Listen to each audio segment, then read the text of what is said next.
Yo, what's going on everyone? It's TK and today I'm going to showcase the Spiky ball a bit more and tell you all my thoughts about this equipment and if I love it or not and how can you use it in your army and if it's worth upgrading it to the maximum level. So let's dive in and see what it is. Let's start with my Legends League yesterday and I got an easy 320 cups. Now guys, this is why I wanted to bring this video because I saw a lot of you on the last video were like, the raid gem is always better, it's always going to be, better and stuff, like it's not really worth using the spiky ball and that. I understand if your spiky ball is a low level, of course, the rage ball is just the best thing to run with the King's Gauntlet, right? But one thing I'm going to tell you is that when you get the Spiky Ball to the maximum level, it does quite a lot of damage and at the same time, it's targeting 9 defenses and not 6. So on the low level, it would normally target 6, right? But the 9 targets is what makes a difference. And at the same time, on some of the attacks that I want to show you today, you don't really need the craziest value with the gauntlet because sometimes your king will get enough value. So for example, just a simple example, let's dive into this attack, right? This is a box space. Now, the whole idea of this spiky ball is sometimes you can plan it, but it will take time, and sometimes you just have to do it randomly, and that's what I like even better. With the randomness of this ability, you can get like a bit surprised in a good way. You always get surprised in a bad way in Clash of Clans, but why not to get surprised in a good way and actually enjoy that equipment? So I'm gonna put this on double time just to show you my king's like pathing, okay? I want to show you like this is the strategy that I use, okay? This equipment will not work on every single like strategy of all time, because in the spam you might want to go, king in the core and you have to have the rage and the gauntlet. But look at this. This area where I want to pop the king is the end of the line. There is nothing more that the King's Gauntlet would give you, sorry, the King's Gauntlet and Rage, better say, will give you than these two defenses. That's it. But look at what happens. This ball is going to the core. It can actually one-shot the spell tower, the sweeper, hit the monolith, get me the builder, and hit the town hall, taking the warden with it. This is an insane value that the Gauntlet and Rage wouldn't give you because look at this. That's where your king would end up. That's what I mean. On a lot of your attacks with these armies or the armies where you send the king into a certain area, you will get less value if you have the rage and the gauntlet. But with the ball, look at the pathing it made for my Lalo. It's just beautiful, just like that. A nice cut for my Lalo to walk through that base. Like that's how, like, I'm telling you, I got surprised when he went to the core. But the good thing is it can one-shot Teslas, mortar, air defense, archer tower, wizard tower, builders, sweeper, and spell towers.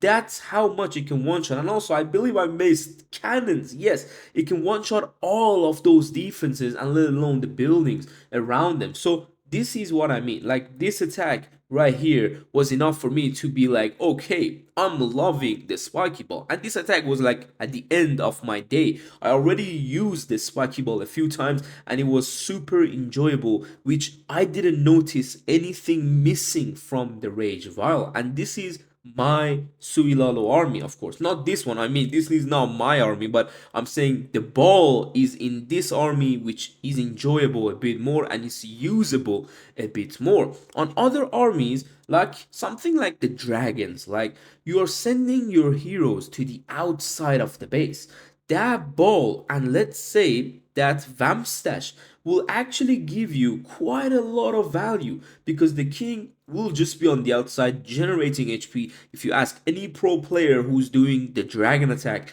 they're using the vamp stash on their king right now, okay, because it gives them HP. They're maxing the vamp stash. But let's say you're doing spam or you're doing Lalo or you do any other strategy and you're like, oh my god, the vamp stash is so useless.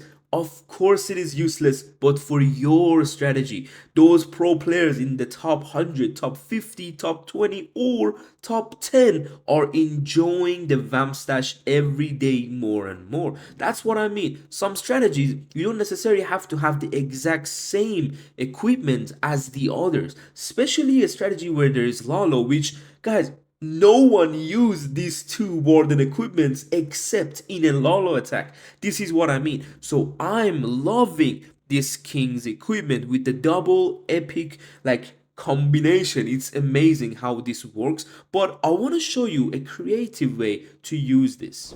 Now, we had a tournament yesterday, and this was my live attack that I was doing on the stream of Mr. Mills. I'm gonna link you that video if you want to see it, but still, this was the attack that I did. But look at my spells. I'm not taking the clone, I'm taking one invisibility and an earthquake. Yes, that's right, because one earthquake will give you the multi infernos, and two earthquake will give you these other defenses like expose, scattershot, monolith, and all this type of stuff. Now, this is the Sui part, right? What I wanted to do was the king to move a bit close to the expo so I can pop the ability. But I want to show you the difference. If I had the rage vial, what would have happened in this scenario? Look at the king. CC comes out. Of course, in Sui Lalo, you want to pull the CC most of the time. But look at this. The king, this is where the rage and the gauntlet will go to these walls. They will go to the archers. They will go to the titan and later on the walls. But this is where my ball is going to go around the base, going to the core, taking down that spell tower, damaging the multi-inferno. And look at this. This is what I mean. These four defenses wouldn't get damaged for my rage gem because the king is beating the wall and is dead eventually. He's still beating the wall even though there is defenses here, but because the titan is now dead, now he can go to that area, but it's already too late. With the rage vial, you had 4 or 5 defenses here and still a full HP compartment in this area. That's what I mean. The ball will give you insane amount of value. And now the queen with the healer puppet, look at what she's gonna do. She's one-shotting every single defense on that area and will still go ahead and take down that inferno. This funnel that I'm getting from that whole Sui is what I'm looking for in a Lalo attack, because it's crazy pathing. Look how beautiful that is made. The King's Gauntlet wouldn't be able to do that. The King's Gauntlet would have been wasted on this wall with the Rage Gem. There would be 2 Infernos here. There will be a full compartment here. And even if, let's say the worst case scenario, like the best case scenario, sorry. So the King goes in with the Rage Gem.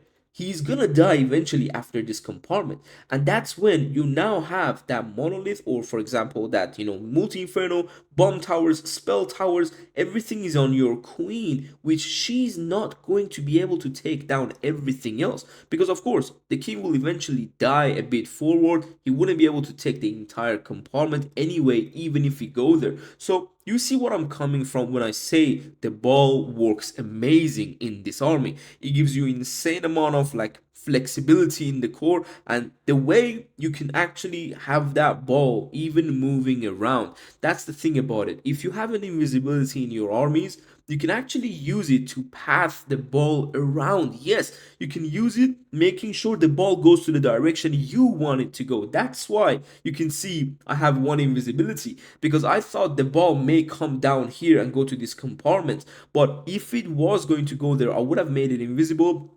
So the ball goes back in, and one thing I was really looking for was the ball to hit one of the multi-infernos. I didn't know, because I'm gonna put it on 4 times for you actually. If I go to the beginning of the attack, this area is clumped up, so the defenses are right next to each other. I didn't know where the ball would have went, left or right. That's why you wait and see, for example. But in other armies, something like spam, let's say root rider spam, there is no reason for you to use this spiky ball, because you send the king to the core, or sometimes even if the king is on the outside, you're not gonna get as much of a crazy value with a non-maxed fireball. Oh, sorry, spiky ball.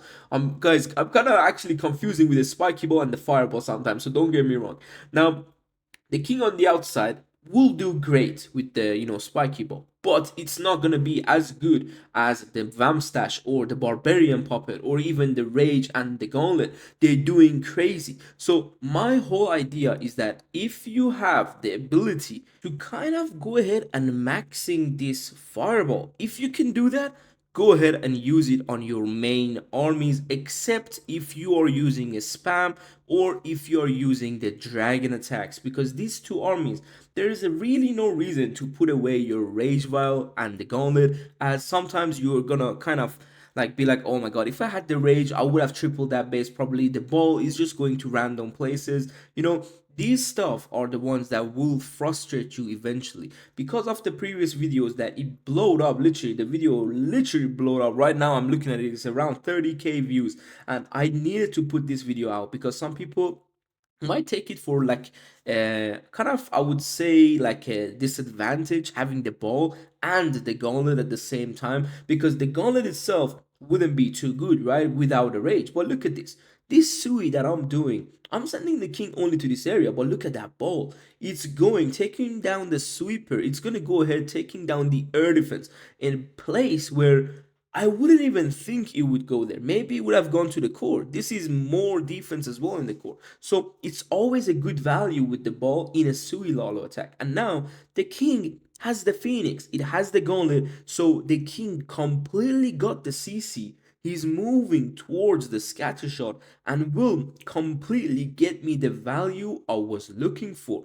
And this is because of the ball. That ball will give you those, damage in front of the king. Something that, for example, some people might forget that, okay, the gauntlet is amazing, right? With the rage, it's gonna destroy the buildings in front, but don't forget the buildings in front of the king having full HP. That's why the gauntlet and rage is crazy to go ahead and take them down. If they are low on HP, just like this area, with the king's ability that I popped, because of the ball, that king with just a normal gauntlet will also take it down, because the gauntlet itself is hard hitting. But now, because that sweeper is down, look how beautiful our Lalo pathing is made, and also a very clear Lalo without any distraction of any sweepers. This is what I mean. Like, for me, I'm loving this kind of like ability, and I'm gonna use it for every single one of my attacks with Lalo, because I can never see the downside of this ball. It's always gonna give you something important, and I was kind of looking forward to add an earthquake or like two earthquakes in this army, maybe take like those clone spell out. But the clone spell always gives me a good value whenever sometimes my loons are going down, so I'm never going to take down the clone. But definitely in the wars, when I know I can plan ahead, I can plan an earthquake, I can plan a zap, some nice creative plans, that's where I would change my army. But in general, my thoughts about this equipment is that it's so enjoyable, especially if you know what you're doing with your armies. And if you have it right now unlocked and you're using a Lalo army, I would suggest you to upgrade that equipment. But if you're having it and you're using a spam army, don't worry about it right now. Use that Rage and King's Gauntlet. That's going to be the best value for you if you're using, let's say, I don't know, a Smash style army. Depending on what you do in the Smash attack, if you're sending your king to the core or if you're sending the king to the outside, you can switch up the abilities. If you're sending the king to the core, the best thing is the Rage and the Gauntlet. But if you're sending your king to the outside, let's say with two witches, something that a lot of people do in a smash attack, that's when you can actually have the ball. It will give you insane amount of buildings if you have it a few level upgraded. But if you don't have plans to upgrade the ball right now, use the rage and of course that gauntlet. I would suggest you to upgrade the ball myself, and it's just gonna be amazing how it can give you that 9 building advantage that the rage and the gauntlet wouldn't give you. But the gauntlet itself will eventually give you that rage and gauntlet value anyway. As you saw here, the buildings in front of the king was low on HP. So in whole, like this entire video, what we learned is that the gauntlet and the rage is the best ability combination right now in the game. But if you're going to use a Lalo strategy, a Sui strategy, I would suggest you to upgrade this equipment, but don't run it yet. Keep running the gauntlet and the rage, and once the equipment is close to max, something like around level 20 or 25, or even with the level 18, you can use it pretty nicely. And when it's that level, you can go ahead and switch around with your armies. But again, not every army should have every single kind of equipments related to each other, because that's the whole idea of the equipments. It's not meant to be a same equipment for every single army. So hopefully you enjoyed this video and learned a few things that I mentioned and my whole idea and thoughts about this equipment. I'm personally loving it, and hopefully you're going to love it in the future too. And see you soon on the next video. Take care and peace.